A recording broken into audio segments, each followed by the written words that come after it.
এই চ্যানেলে সম্প্রচারিত সকল খবরই সচেতনতামূলক এবং শিক্ষণীয়, কোনো কিছুই প্রভাবিত নয়। প্রচুর পরিমাণে যোগান রয়েছে আলু, তাও দাম বাড়ছে বাজারে আলুর। সেই আলুর দামের বৃদ্ধির খবর পেয়ে আজকে বিভিন্ন বাজারে হানা দিলেন ট্রাস্ট ফার্মের সদস্যরা। কলকাতায় 35 টাকা কেজি দরে চলছে আলু, সেখানে 30 টাকা কেজি দরে চলা উচিত।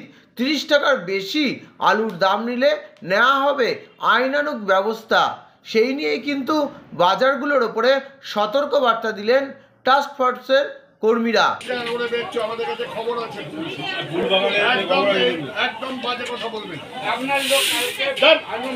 আমার লোককে 30 টাকাই দিয়েছে, আমি তো তাই বলছিলাম।